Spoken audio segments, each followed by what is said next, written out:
नमस्कार.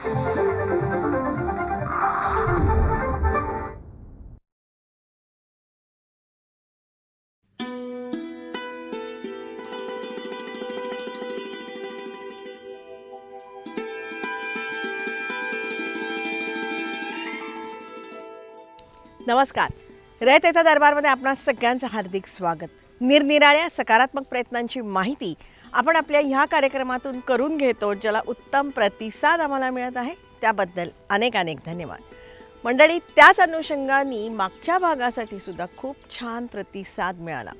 मागच्या भागामध्ये आपण शेतकरी केंद्रित उपाययोजना म्हणजे नेमकं काय याविषयीची माहिती जाणून घेतली होती आणि ही माहिती आपल्याला सांगितली होती शेखर गायकवाड सरांनी. मंडळी, गायकवाड सरांविषयी जसं आम्ही तुम्हाला सांगितलं की रयतेचा दरबारच्या पहिल्या एपिसोडपासून शेखर गायकवाड सर आपल्याबरोबर आहेत आणि वारंवार ते आपल्या ह्या मालिकेमध्ये सहभागी होतात. कारण मुळात शेखर गायकवाड सर हे विचारवंत आहेत, संशोधक आहेत, कामाचा त्यांना प्रचंड अनुभव आहे. त्याच्यामुळे जनतेपर्यंत काही गोष्टी जर का पोचवायच्या असतील ना, तर ते सांगतात जनता दरबार किंवा रयतेचा दरबार हेच उत्कृष्ट माध्यम आहे आणि आपल्या ह्या माध्यमातून ते जनतेपर्यंत पोचत असतात आणि त्याला नेहमीच चांगला प्रतिसाद मिळत असतो.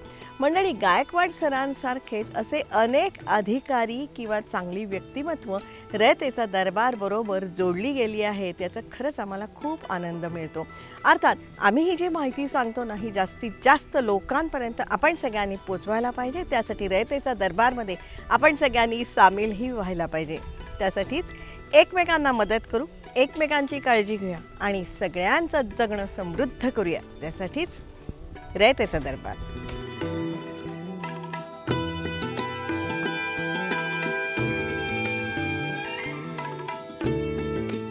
रयतेचा दरबारमधला आपला आजचा विषय खूप छान आहे, उद्बोधक आहे. आपण सगळ्यांनी विचार करावा असाच हा आपला आजचा विषय आहे. मंडळी, आपल्या रोजच्या जेवणातलं जे अन्नधान्य आहे ते नेमकं कुठून येतं किंवा आपण जो भाजीपाला खातो तो रासायनिक अवशेष मुक्त आहे का, त्यामध्ये किती टक्के रसायन किंवा किती विष आहे याचा आपण विचार केलेला आहे का. मंडळी, जसं आपलं आरोग्य राखण्यासाठी फॅमिली डॉक्टर ही संकल्पना आहे ना, तसंच आपल्या सकस अन्नासाठी फॅमिली फार्मर ही एक संकल्पना राबवण्यात येत आहे. ती नेमकी काय ती आज आपण जाणून घेणार आहोत. आणि यामध्ये एक वैशिष्ट्य म्हणजे जसा आपला फॅमिली डॉक्टर असतो, तर अशाच पद्धतीने आपल्याला फॅमिली फार्मर ठेवता येईल का, या दृष्टीने आपण जर आपला फॅमिली फार्मर आयडेंटिफाय केला आणि त्याच्यावर जर आपण विश्वास टाकला, तर तो फॅमिली फार्मर त्याचे ग्राहक सुरक्षित असल्यामुळे तो नेटाने प्रामाणिकपणे आपलं शेतीचं उत्पादन घेईल, ते आपल्या ग्राहकांना देईल आणि त्यामुळं ग्राहकांचं पण आरोग्य चांगलं राहील.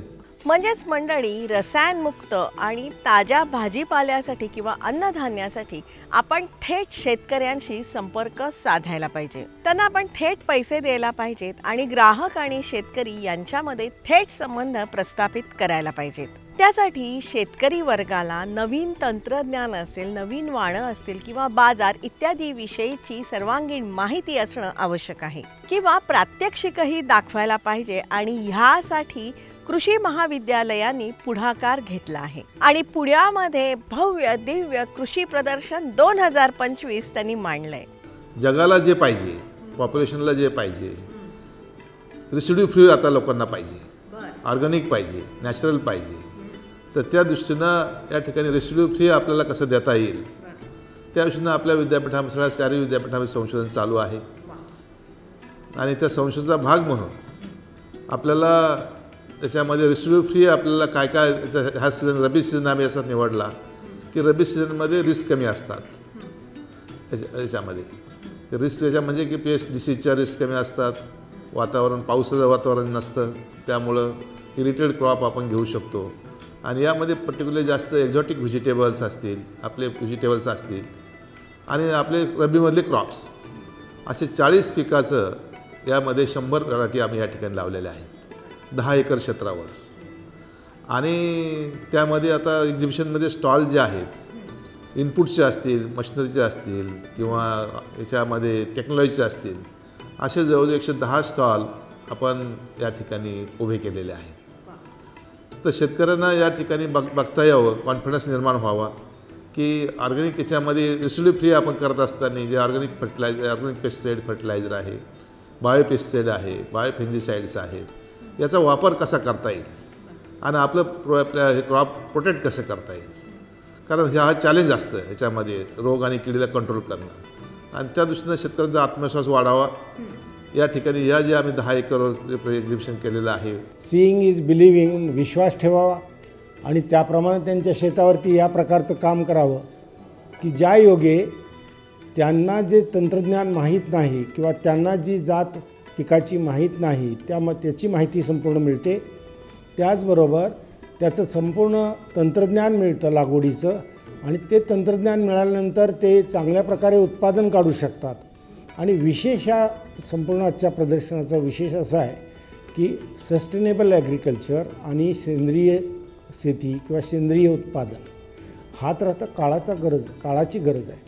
त्याला कारण असं आहे की रासायनिक खतांनी फक्त शेती आणि मातीवरच परिणाम झालेले नाहीत, माणसांवर देखील परिणाम झालेले आहेत. आणि आजच्या या परिस्थितीमध्ये त्या दिशेनं घेतलेले हे प्रदर्शनातले जे सगळे प्लॉट आहेत 10 एकरवरती 40 वेगवेगळ्या पिकांचं लागवडी, त्यांच्या जाती, हे शेतकऱ्यांना अनुभवायला मिळेल, पाहायला मिळेल आणि त्याप्रकारे ते देखील सेंद्रिय शेती करतील आणि शाश्वत शेती करतील. हा या प्रदर्शनाचा खूप मुख्य उद्देश आहे. मंडळी, रासायनिक द्रव्यांच्या घातकतेचे दुष्परिणाम आता जाणवायला लागलेले आहे आणि त्यातूनच कॅन्सरनी मोठ्या प्रमाणामध्ये हातपाय पसरलेले आहेत. तर आपला ताटामध्ये जे अन्न येतं आहे तर ते आपण काय खातोय, त्याचं उत्पादन कुठं होतं आहे आणि ते होण्यासाठी कोणते कोणते घटक वापरले जातात ह्याविषयी आपण नेहमीच जागरूक असत नाही. ही जागरूकता कमी असल्यामुळे बऱ्याचदा त्याचा परिणाम हा अघटित घटनेंकडे होतो. म्हणजेच त्यामुळे रोगराई मनुष्य, प्राण्यांमध्ये, नागरिकांमध्ये वाढताना दिसत आहे. आपण जर स्पेसिफिकली जर बघितलं तर कोल्हापूर जिल्ह्यामध्ये शिरोळ हा ट्रॅक आहे किंवा पुणे जिल्ह्यामध्ये नारायणगाव, जुन्नर ह्या भागामध्ये आपण जर पाहिलं तर तिथे कर्करोगाचे रोगी जास्त आढळून येतात. एका कार्यक्रमाला आम्ही गेलो होतो, आपले कुलगुरू आणि आम्ही, शेतकऱ्यांचा बक्षीस वितरणाचा कार्यक्रम होता. त्यावेळी तिथे पुढारी आले होते, तिथले सभापती. तर त्यांनी आम्हाला सांगितलं की राजकारणी म्हणून आम्हाला कुठल्याही घरात ज्यावेळी डेथ होते, मृत्यू होतो, त्यावेळी आम्हाला जावं लागतं आणि हे मृत्यू कॅन्सरने होत आहेत आणि आम्हाला ते खूप हळहळ वाटते. केमोथेरपी करण्यासाठी हॉस्पिटलमध्ये वेटिंग लिस्ट आहे. मग हा प्रश्न खूप सिरियस आहे आणि मग असं सहज आमच्या मनामध्ये आलं की एक शास्त्रज्ञ म्हणून आपण ह्याच्यावर काहीतरी काम केलं पाहिजे. आणि मग हे आजार का होतात किंवा हे रोगराई का होते, तर मग ह्याचं मेन कारण आहे की शेतीमध्ये केलेला रासायनिक पदार्थांचा अनिर्बंध वापर. यावर उपाय म्हणजे आपण सगळ्यांनी जैविक सेंद्रिय शेतीकडे वळायला पाहिजे. त्यासाठी शेतकऱ्यांना रसायनमुक्त शाश्वत शेती पद्धतीचं ज्ञान, साधनांची माहिती देण्यासाठी पुण्यात रासायनिक अवशेषमुक्त शाश्वत शेती कृषी प्रदर्शन भरलं आहे. आणि हाच धागा पकडून आम्ही कृषी महाविद्यालय पुणेच्या प्रक्षेत्रावर 5 एकर क्षेत्रावर आम्ही प्रत्यक्ष लागवड केलेली आहे की त्यामध्ये भाजीपाला पिकं आणि बाकीचे मिलेट्स आहे, मका आहे, सूर्यफूल आहे, ह्यांचे आपण 100च्या वर प्लॉट घेतलेले आहेत. आपल्या साधारणतः विद्यापीठाच्या 40च्या वर व्हरायटी आहेत. म्हणजे हे सगळं संशोधन आपल्या विद्यापीठाने केलेलं, विद्यापीठाच्या व्हरायटींचं आपण इथे मांडलेलं आहे. याच्यामध्ये दुसरं महत्त्वाचं आम्ही प्रोडक्शन टू मार्केटिंग हे सगळं याच्यामध्ये कव्हर केलेलं आहे आणि त्यामध्ये त्याचं टेक्नॉलॉजी या ठिकाणी मिळेल. नंतर विद्यार्थ्यांना त्यामध्ये ही टेक्नॉलॉजी शिकता येईल. स्वतः विद्यार्थी यामध्ये सहभागी, आमच्या कृषी महाविद्यालयाचे, पुणे कॉलेजचे विद्यार्थी त्यामध्ये सहभागी आहेत. त्यांना क्रॉप वाईज डिस्ट्रीब्युशन आम्ही केलेलं आहे आणि त्यातून जे प्रॉफिट मिळणार आहे त्या थोडे, पण ते शिकत असताना 50% प्रॉफिटसुद्धा आम्ही त्यांना देणार आहोत. तर असं त्याला विद्यार्थ्याचा कॉन्फिडन्स वाढवणं, आत्मविश्वास वाढवणं, शेतकऱ्याला त्यामधून ऑर्गॅनिक आणि पर्टिक्युलरली बायोपेस्टिसाईड वापरून रेसिड्यू फ्री आपल्याला कसं तयार करता, प्रोड्यूस तयार कसं करता येईल, त्याचं मार्केटिंग कसं करता येईल, आणि त्याच म्हणजे मेकॅनायझेशन मायक्रो इरिगेशन असेल, ड्रीप इरिगेशन असेल, हे पण एक्झिबिशन मोठ्या प्रमाणात त्यामध्ये आपण घेतलेलं आहे. मंडळी, कृषी महाविद्यालयातल्या 5 एकर क्षेत्रावर 50पेक्षा जास्त पिकांची लागवड करण्यात आली आहे.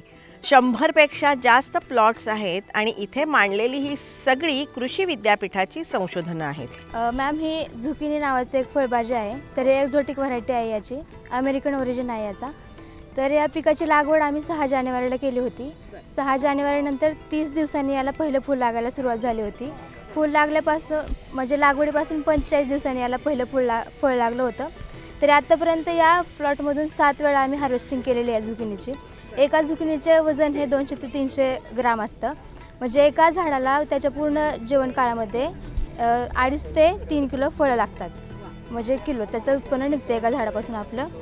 तर मार्केटमध्ये सध्या याची प्राईस ही 150 रुपये किलो जाते आणि कॉलेज गेटवर विक्री करण्यासाठी आम्ही 60 रुपये किलोने याला विकतो. नमस्कार शेतकरी बांधवांनो, तुम्ही आता बघत असाल तर हे जे क्रॉप आहे फुले कृषी 2025मध्ये लावलेलं, ते म्हणजे ब्रोकोली, जे परदेशी एक भाजीपाला आहे. तर हे ब्रोकोलीची जे वाण आहे ते गणेश ब्रोकोली म्हणून राष्ट्रीय कृषी संशोधन प्रकल्प गणेशखिंड येथून महात्मा फुले कृषी विद्यापीठ राहुरी यांच्या अंतर्गत हे विकसित केलेले वाण आहे. तर ह्या जे पीक आहे तर या पिकाचा कालावधी जवळजवळ 65 ते 70 दिवसांचा आहे आणि याचं जर आपल्याला हेक्टरी उत्पन्न बघितलं तर 65 ते 70 क्विंटल आहे. आणि सध्याला ह्या फुले कृषी 2025मध्ये बघायला गेलं तर हे थंड क्रॉप आहे, ज्या या पिकाला थंड वातावरण लागतं. परंतु हे तुम्ही पाहत असाल तर सध्याला पुण्याचं वातावरण एक 37 ते 38 डिग्री सेल्सिअस आहे. तरी या वातावरणात, या टेम्परेचरमध्ये हे थंड वातावरणातले पीक तग धरू शकत आहे. तर हे एकमेव साध्य झाले ते म्हणजे गणेश ब्रोकोली ह्या व्हरायटी किंवा या वाणामुळं, जे की MPK राहुरी या विद्यापीठानं डेव्हलप केलेली व्हरायटी आहे. आता याच्यामध्ये जर भाजीपाल्यातलं सांगायचं म्हटलं तुम्हाला तर भाजीपाल्याचे जवळपास आपल्याकडं 16 प्रकार जे आहेत तर हे परदेशी भाज्यांचे आहेत. वेलवर्गीय भाज्यांचे जे आहेत तर आपल्याकडे 19 प्रकार आहेत. नंतर शेंगवर्गीय भाज्यांचे जवळपास 7 प्रकार आहेत. नंतर पालेभाज्या जवळपास आपल्याकडे 6 प्रकारच्या आहेत. नंतर वांग्याचे 2 वाण आहेत. नंतर मस्कमेलॉनचे 2 वाण आहेत. असे सगळे जर पाहिलं आपण तर नवीन वाण आपण जे इथे लावलेले आहेत. आणि सांगायचं तात्पर्य जे आहे तर आपल्याला शेतकऱ्यांपर्यंत जे सांगायचं आहे तर शेतकरी सध्या उत्पादन घेतो, परंतु त्याचा उत्पादन खर्च जास्त असतो. तर आपल्याला उत्पादन खर्च कमी करून आणि रासायनिक खतावरचा किंवा कीटकनाशकांचा, बुरशीनाशकांचा हा जो खर्च जो आहे तर तो कमी करून जर कमी केला तर आपण एक चांगलं अन्न म्हणून जे भाजीपाला विकतो किंवा काय जे आहे तर ते लोकांपर्यंत आपण पोहोचू शकतो. मंडळी, कांदा या पिकाचं फुले स्वामी या नावाचं वाण कृषी विद्यापीठाने विकसित केलं आहे. कांद्याच्या पिकामध्ये आपण जर पाहिलं तर शेतकऱ्यांना भेडसावणारा प्रश्न जो असतो तर कांद्याची साठवणूक होणं, म्हणजे कांद्याला बाजारात समजा मार्केट नसेल तर त्याला जर समजा 4 महिने 5 महिने ठेवायचं म्हटलं तर असे राहणारे जे वाण आहेत ह्या वाणांची गरज असते. आणि म्हणून त्यासाठी जे तर आता आपण जो पाहताय तिथे आम्ही मागच्याच वर्षी आम्ही एक फुले स्वामी नावाचा वाण विकसित केलेला आहे. तर ह्या वाणाची वैशिष्ट्य सांगायचं म्हणलं तर कांद्याचा जो रंग आहे तर तो रंग चांगला आहे, आकार चांगला आहे आणि उत्पादनसुद्धा जे ते जवळपास 400 क्विंटलपर्यंत मिळतं. त्याची साठवण क्षमता जो मी आत्ता बोललो ती जवळपास 5.5 ते 6 महिने आहे. छान, इतकं मस्त बापरे, इतकं आम्ही आता पिंपरी चिंचवडमध्ये पाहतो पुष्प प्रदर्शन तर त्यांना असं वाटतं दाखवा ना वेळीचं बघा किती छान आहे. हे खूप मस्त आहे, म्हणजे गरज आहे ना. फुलं पाहून इतकं खूप छान आहे. शेतकऱ्यांना काय सांगाल, या इथे काय सांगाल? नाही इथं येऊन भेटून जा, म्हणजे भेट देऊन जा. प्रत्येकाची इच्छा अशी असते की आम्हाला याचं रोपं मिळावं किंवा बीज मिळावं. 6 मार्च ते 10 मार्च 2025 दरम्यान पुण्यामध्ये कृषी महाविद्यालयाच्या आवारात हे प्रदर्शन भरवण्यात आलं आहे. त्यामध्ये नेमकी कुठली संशोधनं आहेत ते समजून घ्या. भूपृष्ठागत अंतर्गत निचरा प्रणाली. तर ही निचरा प्रणाली कशी असते, म्हणजे जसं एखाद्या माणसाचं किंवा एखाद्या पेशंटची किडनी काम करत नाही तर त्यावेळी डायलिसिस करावं लागतं. तसंच एखाद्या शेतामध्ये ज्यावेळी पाणी साठतं आणि ते पाणी नैसर्गिक पद्धतीने बाहेर निघत नाही आहे त्यावेळी ते आपल्याला आर्टिफिशियल पद्धतीने ते बाहेर काढावं लागतं आणि त्यासाठी निचरा प्रणाली उभारावी लागते. ती निचरा प्रणाली कशी असते, मग त्यामध्ये पण 2 प्रकार असतात, सरफेसवरची आणि सरफेसच्या सबसर्फेस. मग ही सबसर्फेस सिस्टीम आपण आपल्या शेतावर दाखवलेली आहे. ती 2 एकर क्षेत्रावर आहे. याशिवाय आपलं फार्म मशिनरीचा यूज तो आपण 3 एकर क्षेत्रावर ठेवलेला आहे. याशिवाय आपल्याकडे ग्रीन हाऊसेस एक 10 एकर क्षेत्रावर आहे. तर असे एक मोठ्या मोठ्या क्षेत्रावर हे आपण प्रयोग केलेले आहेत. आपलं कांद्याचं सीड प्रोडक्शन आपण 3 एकर क्षेत्रावर घेतलं आहे आणि त्याला मधुमक्षिका पालनाच्या पेट्या ठेवलेल्या आहेत. आणि हे सगळं करत असताना ह्यामध्ये जास्तीत जास्त आपण जैविक निविदा वापरलेल्या आहेत. म्हणजेच आपल्याला सांगायस आनंद वाटतो की आपला जीवामृत असेल, नंतर ब्रह्मास्त्र असतं, अग्निअस्त्र असतं, दशपर्णी अर्क आहे, तर ह्यांचा आपण वापर केलेला आहे. मंडळी, जमिनीच्या आरोग्याबरोबरच इतरही तंत्र इथे आहेत आणि त्यामध्ये जुगाड टेक्नॉलॉजी सुद्धा आहे. ते काय आहे तेही समजून घ्या. जमीन चांगली होण्यासाठी काय संशोधन केलं आहे, महाराष्ट्रातील 4 शासकीय विद्यापीठांनी काय केलं आहे ते आणि वेगवेगळ्या कंपन्या काय करत आहेत त्याचं आपण इथे प्रदर्शनामध्ये मांडणी केलेली आहे. दुसरी गोष्ट, आपल्याला रोग आणि कीड नियंत्रणासाठी कोणकोणत्या पद्धतींचा वापर केला जात आहे ह्याविषयी 4 विद्यापीठांचं संशोधन आणि बाकीच्या कंपन्यांचं. फार्म मशिनरी, कृषी यंत्रे, यावर कुठले कुठले यंत्र उपलब्ध आहेत आणि त्यांचा वापर करायचा त्याची मांडणी केलेली आहे. शेतीमधील स्टार्टअपची मांडणी केलेली आहे.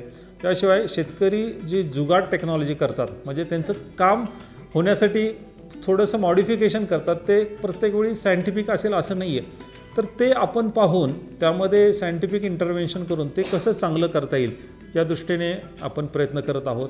याशिवाय नर्सरी मॅनेजमेंट आहे, इरिगेशन, किचन गार्डन इत्यादी विविध विषयांची प्रात्यक्षिकं इथे आपण बघू शकतो. इरिगेशनमध्ये प्रिसिजन ॲग्रिकल्चर म्हणजे प्रिसिजन इरिगेशन हा जो कन्सेप्ट आहे, तर ह्याचं पण आपण प्रात्यक्षिक इथे ठेवलेलं आहे की त्यामधून पाणी आपल्याला पाहिजे तेवढंच पाणी पाहिजे तेवढ्याच प्रमाणात पाहिजे त्या ठिकाणी देण्यासाठी जी यंत्रणा लागते तर ती इरिगेशन यंत्रणा आहे, प्रिसिजन इरिगेशन. आणि यामध्येच आपण आता न्यूट्रिगेशन हा कन्सेप्ट आला आहे.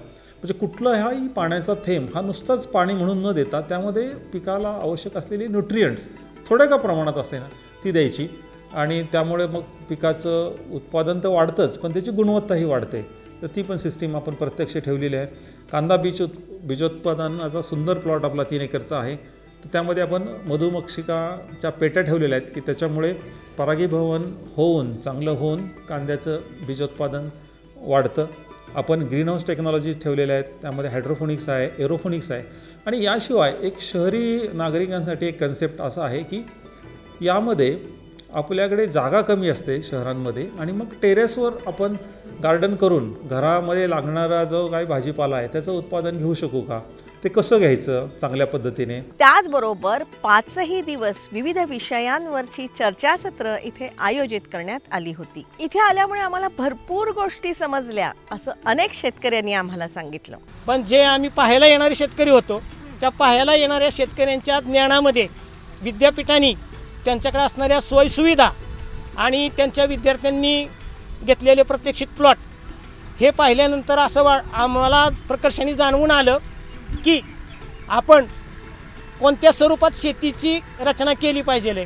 तर विद्यापीठाच्या मदतीने अशा स्वरूपाची शेती केली तर आपण नक्कीच शेती व्यवसायामध्ये यशस्वी ठरू की कमीत कमी उत्पादन घेण्यामध्ये तरी यशस्वी ठरू. की आपण जे खातोय ते चांगलं कसं खाल्लं पाहिजे आणि जे येणारे जे लाईफस्टाईल डिसऑर्डर आहेत ते आपल्या कसे कमी करता येऊ शकतात. तर हे लाईफस्टाईलवर डिसऑर्डर कमी करण्यासाठी एक चांगलं माध्यम आहे.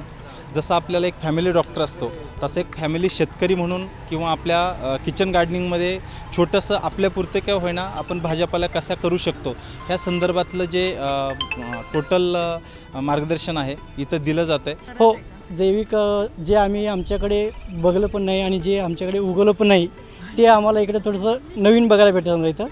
म्हणून आम्ही काहीतरी नवीन बघण्यासाठी म्हणून इथं आलो आहे. जे नवीन पीक आहे ते पण आम्ही थोडंसं प्रयत्न करणार आहे की बा आमच्याकडं म्हणजे आमच्या वातावरणामध्ये असं सूट होईल असे आम्ही घेण्याचं थोडंसं आमची इच्छा आहे समजा. या प्रदर्शनामध्ये शाळकरी मुलं मुलीही मोठ्या प्रमाणावर आली होती. आम्ही इथले सगळे प्रदर्शन पाहिलेत. प्रदर्शनामध्ये काय काय आवडलं तुला? सगळंच आवडलं. म्हणजे आम्हाला IBT विभाग आहेत, आमच्या असे 4 विभाग मोडतात.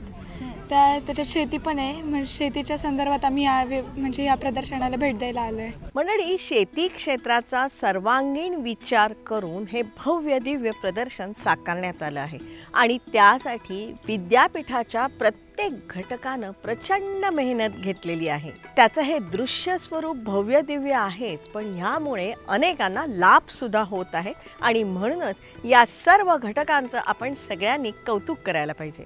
मी असं शेतकऱ्यांना निश्चितपणे सांगेन की आत्ताचे शेतकरी शिकलेले आहेत. म्हणजे पूर्वीचे 20 वर्षापूर्वी 25 वर्षापूर्वी शेतकरी, आता शेतकऱ्यांनी देखील अशी प्रदर्शनं एक पंढरी म्हणून आलं पाहिजे.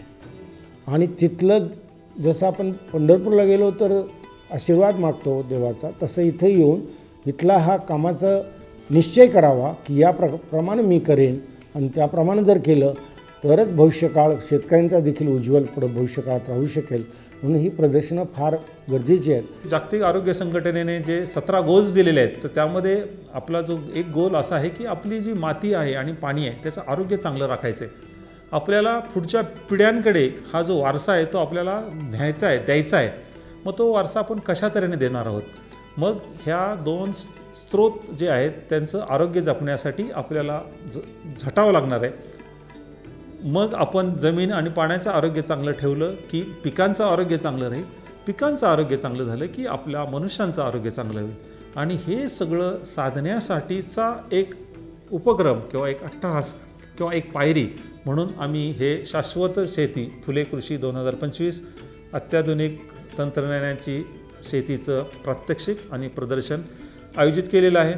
आणि म्हणून आमच्या कृषी महाविद्यालय पुणे, कृषी विभाग महाराष्ट्र शासन आणि हे सगळ्या ह्याच्यामध्ये ॲल्युमिनी आमचेसुद्धा याच्यामध्ये सहभागी आहेत. ते सर्वांनी मिळून हा एक उपक्रम चांगला केला आणि आमच्या स्टाफने त्या हे एक दुसरं काम नाही आहे, तर याला जवळजवळ 5 महिने अगोदर प्लॅनिंग यायला लागतं. हे चांगलं मायक्रो प्लॅनिंग तयार करून आज प्रेझेंटेबल फॉर्ममध्ये या ठिकाणी आपल्या महाराष्ट्राच्या शेतकऱ्यांना, बाहेरच्या राज्यातसुद्धा शेतकरी यामध्ये येणार आहेत, ते सुद्धा त्यात सहभागी होतील. त्याच्यामध्ये त्यांना एक दिशा देण्याचं काम आपलं विद्यापीठ करतं आहे.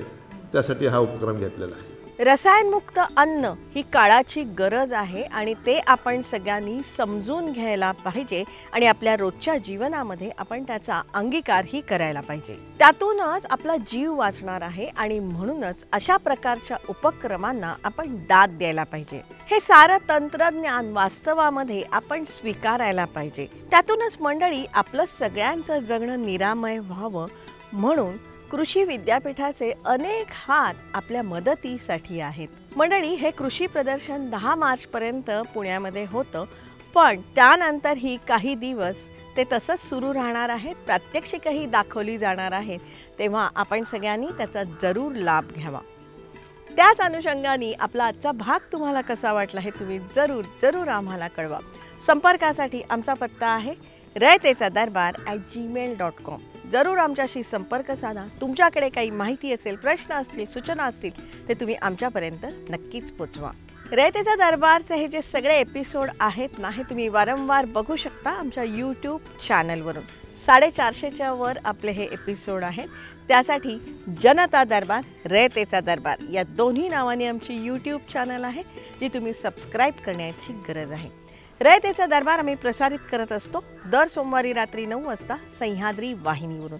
सोमवारचाच हा एपिसोड आम्ही पुन्हा प्रसारित करत असतो दर शनिवारी सकाळी 8 वाजता सह्याद्री वाहिनीवरून. सोमवार रात्र 9, शनिवार सकाळ 8 हे जे दोन्ही एपिसोड आहेत ना, हे तुम्ही लाईव्ह बघू शकता सह्याद्री वाहिनीच्या फेसबुक पेजवरून.